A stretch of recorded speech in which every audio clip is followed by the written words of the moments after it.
बेटा ये wave optics का 4th वीडियो है और इस वीडियो में हम डिफ्रैक्शन के बारे में पढ़ेंगे। तो डिफ्रैक्शन का मतलब होता है bending of light. Diffraction of light का मतलब bending of light from a sharp corner of N obstacle और अपर्चर। जैसे मान लीजिए हम अभी साउंड का डिफ्रैक्शन पढ़ें, तो मैं कुछ बोल रहा हूँ और पास वाले कमरे में साउंड सुनाई दे रहा है, इसका मतलब साउंड बेंड होकर जा रहा है कहीं ना कहीं से, तो डिफ्रैक्शन ऑफ साउंड है। तो डिफ्रैक्शन ऑफ लाइट कैसे होता है? मान लीजिए ये कोई लाइट सोर्स है और ये कोई अपर्चर है, ऑब्स्टेकल है, यहाँ पर स्क्रीन है। तो अगर बेंडिंग नहीं होती लाइट की तो ये लाइट सीधी यहाँ तक, यहाँ से यहाँ तक लाइट जाती, ये पोर्शन लाइट होता है। लेकिन यहाँ से बेंड भी होगी लाइट और वो इस पोर्शन में भी चली जाएगी। यहाँ से लाइट बेंड होगी और इस पोर्शन में भी लाइट जाएगी। तो ये डिफ्रैक्शन ऑफ लाइट है कि लाइट का डिफ्रैक्शन होता है। ये सिंगल स्लिट का एक्सपेरिमेंट है। अब इस पोर्शन में लाइट गई, इसे हम कैसे समझा सकते हैं डिफ्रैक्शन के थ्रू, इसे एक बार देखते हैं। तो डिफ्रैक्शन दो टाइप का होता है, एक फ्रॉनहोफर डिफ्रैक्शन, एक फ्रेनेल डिफ्रैक्शन। हमारे कोर्स में फ्रॉनहोफर डिफ्रैक्शन है। फ्रॉनहोफर डिफ्रैक्शन का मतलब होता है जब लाइट सोर्स और स्लिट के बीच में इफेक्टिव डिस्टेंस इनफाइनाइट हो, ऐसे ही स्लिट और स्क्रीन के बीच में इफेक्टिव डिस्टेंस इनफाइनाइट हो, तो ऐसे डिफ्रैक्शन को हम फ्रॉनहोफर डिफ्रैक्शन कहते हैं। तो diffraction through a single slit में हम पढ़ेंगे। तो एक बात देख लेते हैं। ये मान लीजिए मोनोक्रोमेटिक लाइट सोर्स है, इसे एक लेंस के फोकस पे रखा हमने। ये लेंस का फोकस है इसका। यहाँ से लाइट जाएगी, यहाँ से लाइट इस लेंस पे आई, ये अपर्चर है, इस पे लाइट आई।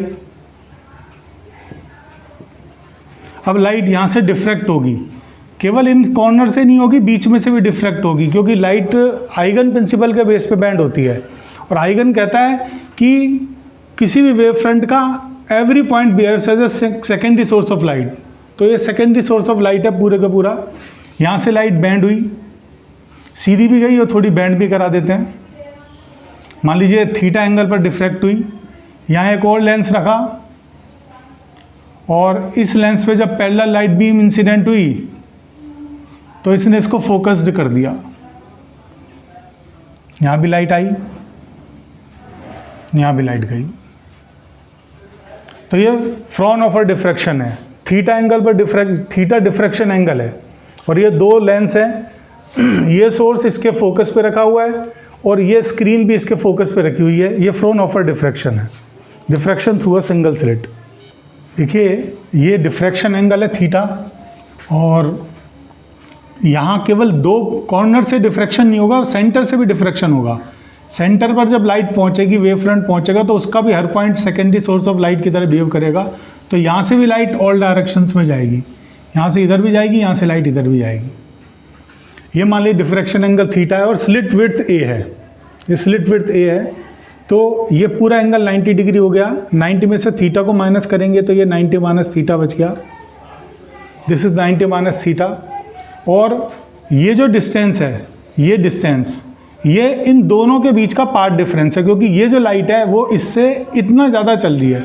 इस पार्ट डिफरेंस की वैल्यू कैलकुलेट करनी है, तो इस ट्राइंगल के अंदर इसे x मान लिया, तो x अपॉन a, 90 के सामने a। x क्या है? x इस ये थीटा है, ये 90 माइनस थीटा हो गया और ये थीटा हो गया। थीटा के सामने वाली साइड है, ये थीटा के सामने वाली साइड मतलब परपेंडिकुलर बाय हाइपोटेनस हमारा हो गया साइन थीटा।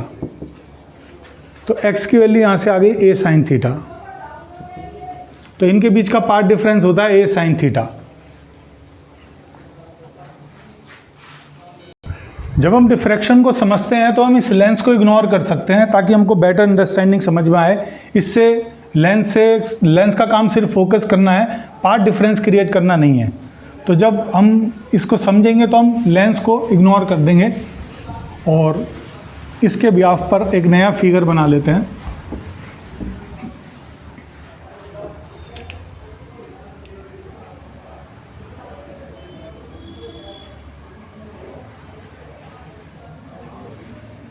ये आपके पास में स्लिट विड्थ ए है और डिफ्रैक्शन एंगल थीटा है, और ये जो लाइट है मान लेते हैं इससे कुछ पाथ डिफरेंस ज़्यादा क्रिएट कर रही है और वो पाथ डिफरेंस ए साइन थीटा है। अब हम मान लेते हैं कि यहाँ पर डार्क फ्रिंज बन रही है और इसे फर्स्ट मिनिमा बोलते हैं, इसे हम डार्क फ्रिंज या फर्स्ट मिनिमा बोलेंगे। और इसके लिए हम कंसीडर करते हैं कि वो θ1 एंगल पे बन रही है, डार्क फ्रिंज जो बन रही है यहाँ पे θ1 एंगल पे बन रही है और पाथ डिफरेंस लैम्डा है, मतलब ये वेव इससे 1 लैम्डा ज़्यादा चल रही है, ये हम पहले से मान रहे हैं और प्रूव करेंगे कि अगर हम लैम्डा ज़्यादा पाथ मान रहे हैं तो ये यहाँ पे डार्क बनना चाहिए। इसको हम एक बार फाइंड कर लेते हैं।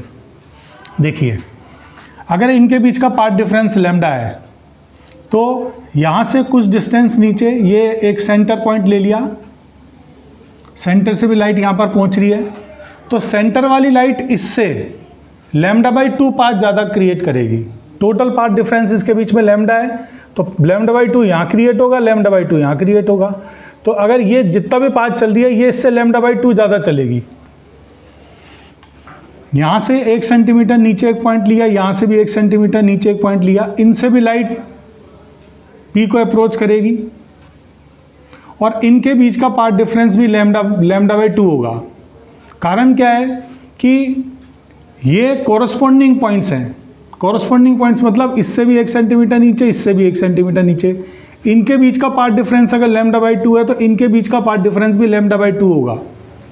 ये कोरस्पॉन्डिंग पॉइंट्स हैं। ऐसे ही 1 सेंटीमीटर नीचे और 1 से, मतलब जितने भी लाइट सोर्स आप अपर हाफ में लोगे उतने ही corresponding light sources bottom half में होंगे और उनके बीच का जो पाथ डिफरेंस होगा वो होगा λ/2।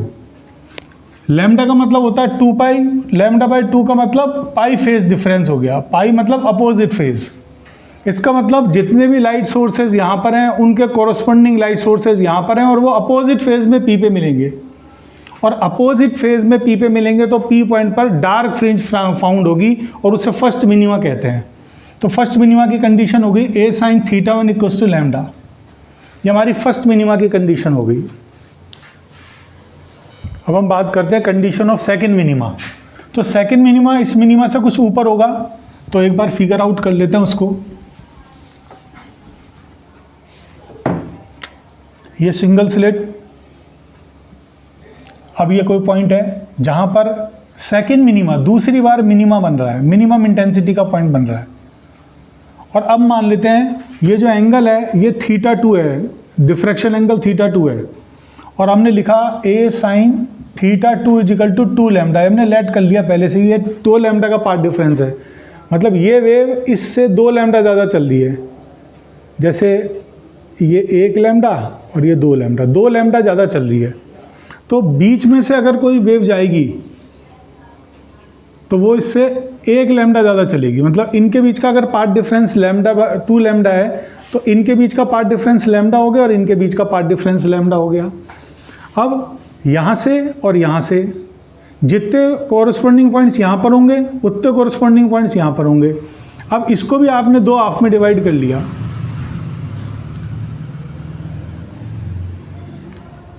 ये λ/2 path difference, λ/2 path difference, λ/2 path difference और λ/2, 4 बार λ/2 पाथ डिफरेंस हो गया, इसका तो 2 लैम्डा पाथ डिफरेंस हो गया।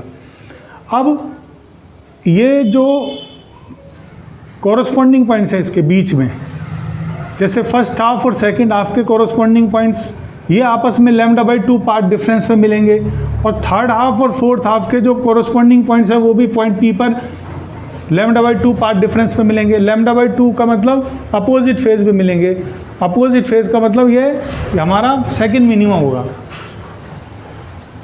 तो ये कंडीशन हो गई A sin θ2 = n लैम्डा, ये सेकंड मिनिमा की कंडीशन हो गई।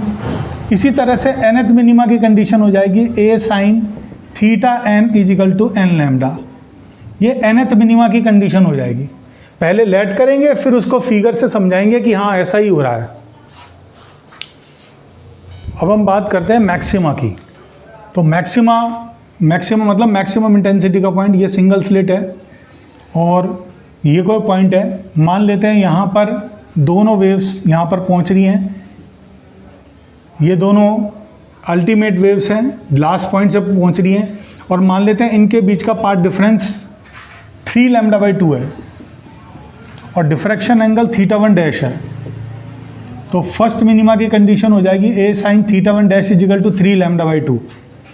अब इसको प्रूफ कैसे करें, तो इसको हमने 3 हाफ में डिवाइड कर दिया, first half, second half, third half. Lights यहाँ पर पहुँच रही हैं। फर्स्ट हाफ और सेकंड हाफ में कोरस्पॉन्डिंग पॉइंट्स के बीच का जो पार्ट डिफरेंस होगा वो लैम्डा बाई 2 होगा, क्योंकि टोटल डिफरेंस लैम्डा बाई, ये लैम्डा बाई 2 पार्ट डिफरेंस है, लैम्डा बाई 2 पार्ट डिफरेंस है, लैम्डा बाई 2 पार्ट डिफरेंस है, total 3 lambda by 2 path difference है। तो जो दोनों सक्सेसिव हाफ्स हैं, इन सक्सेसिव हाफ से जो वेव्स यहाँ पर पहुँच रही हैं वो अपोजिट फेज में मिलेंगी, तो ये दोनों एक दूसरे के इफेक्ट को कैंसिल होंगे, लेकिन इसका इफेक्ट बच जाएगा, इस सिंगल का इफेक्ट बन जाएगा। तो यहाँ पर इस वजह से मिनिमा नहीं बन के मैक्सिमा ये पॉइंट बनेगा। तो मैक्सिमम इंटेंसिटी के लिए फर्स्ट मैक्सिमा की कंडीशन हो गई a sine theta one dash equal to 3 lambda by 2। आप इसमें लिख सकते हैं if you will divide single slit into 3 equal halves, then part difference between light waves coming from corresponding points approaching point P is lambda by 2, hence they will cancel their effects, but effect of one half remains at point P, so point P becomes maxima and it is condition of first maxima। ये जो maximum intensity के points हैं ये 2 minima के बीच में आते हैं, और पहला मिनिमा हमारा लैम्डा पार्ट डिफरेंस में था, तो लैम्डा से ज़्यादा एक बार लैम्डा के अंदर लैम्डा बाई 2 ऐड करेंगे तो 3 लैम्डा बाई 2 आ जाएगा।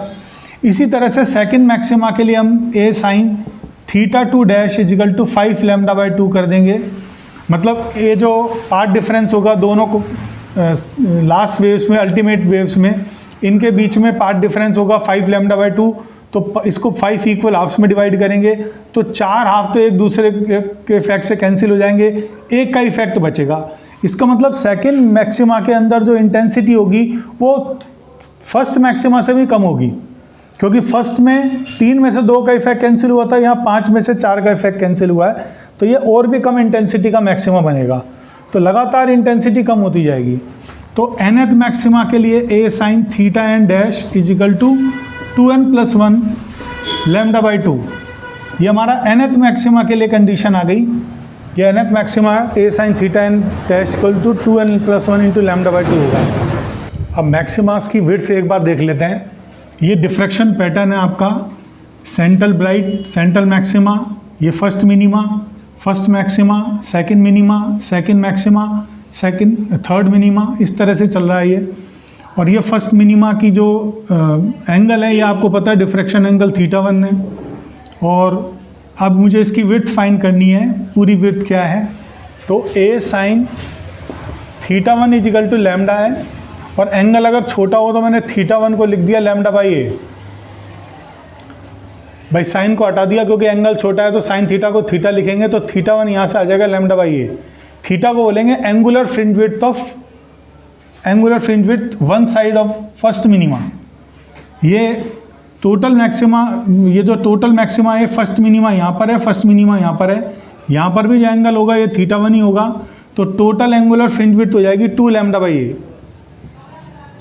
टोटल एंगुलर फ्रिंज विड्थ हो जाएगी 2 लैम्डा बाई ए। अगर मुझे fringe width of first maxima चाहिए तो फर्स्ट मैक्सिमा फर्स्ट मिनिमा से लेके सेकंड मिनिमा के बीच के हैं, और ये एंगल हमारा कितना है, ये थीटा 2 है, तो a sine theta 2 is equal to 2 lambda था, तो थीटा 2 इजिकल टू हो गया 2 लैम्डा बाई ए। और ये angular fringe width of first maxima अगर हमको फाइंड करना है तो ये थीटा 2 माइनस थीटा 1 हो गया। थीटा 2 हमारा 2 लैम्डा बाई ए है, थीटा 1 लैम्डा बाई ए है, तो ये लैम्डा बाई ए आ गया। इसका मतलब angular fringe width lambda by a हो जाएगी। तो सेंट्रल जो मैक्सिमा है इसकी फ्रिंज विड्थ बाकी सारे मैक्सिमा से हमेशा डबल होती है। इसकी 2 लैम्डा बाई ए है, बाकी की लैम्डा बाई ए, इस तरह से चलेगा। और अगर एंगल की बजाय आपको फ्रिंज विड्थ चाहिए, ये फ्रिंज की विड्थ चाहिए, तो ये डिस्टेंस हमारी कैपिटल डी होती है। तो arc is equal to radius into angle formula लगा लेते हैं। Arc is equal to radius into angle formula लगा लिया, तो आर्क का मतलब हो गया फ्रिंज विड्थ, रेडियस का मतलब हो गया कैपिटल डी, और एंगल हो गया 2 लैम्डा बाई ए। तो ये जो विड्थ आएगी फर्स्ट सेंट्रल मैक्सिमा की, ये सेंट्रल मैक्सिमा की फ्रिंज विड्थ आ जाएगी 2 लैम्डा डी बाई ए। और अदर मैक्सिमास की आ जाएगी लैम्डा डी बाई ए। मतलब सेंट्रल मैक्सिमा की जो फ्रिंज विड्थ होती है वो अदर मैक्सिमास की फ्रिंज विड्थ से हमेशा डबल होती है। एक फ्रेनल डिस्टेंस और हमारे कोर्स में, फ्रेनल डिफ्रैक्शन कोर्स में नहीं है, फ्रेनल डिस्टेंस कोर्स में है। तो ये सिंगल स्लिट है, ये पैटर्न है, और सिंगल स्लिट की विड्थ होती है ए। और मान लीजिए आपने इनके बीच की डिस्टेंस इतनी रखी जिसे फ्रेनल डिस्टेंस कहते हैं कि इस सेंट्रल मैक्सिमा की जो फ्रिंज विड्थ है वो सिंगल स्लिट से डबल हो गई, ए साइड इधर और ए साइड इधर। तो अगर सेंट्रल मैक्सिमा की फ्रिंज विड्थ स्लिट विड्थ की डबल है तो स्क्रीन और स्लिट विड्थ और स्लिट के बीच की जो डिस्टेंस होती है उसे फ्रेनल डिस्टेंस कहते हैं, ZF से डिनोट करते हैं इसे। और इसके लिए एक बार देख लेते हैं, ये एंगल आपका θ1 है, तो साइन थीटा हमारा हो गया a sine theta is equal to lambda, तो साइन थीटा हो गया लैम्डा बाई ए, तो θ1 इजिकल टू हो गया लैम्डा बाई ए। और थीटा अगर छोटा है तो टेन थीटा भी हमारा फार्मूला होता है, थीटा को टेन थीटा भी बोल सकते हैं। तो यहाँ से टेन थीटा हमारा आ जाएगा परपेंडिकुलर बाय बेस, और दोनों थीटास को इक्वल कर देंगे तो lambda by a is equal to a upon ZF। तो ZF की वैल्यू आ गई ए स्क्वायर बाय लैम्डा। ये फार्मूला आ गया फ्रेनल डिस्टेंस का, a square by lambda. Good approximation के लिए, कभी कोई क्वेश्चन हो जिसमें गुड अप्रॉक्सीमेशन पूछा हो, उसके लिए भी हम फ्रेनल डिस्टेंस ही कैलकुलेट करते हैं और उसकी वैल्यू होती है a square by lambda. Thank you for watching the video.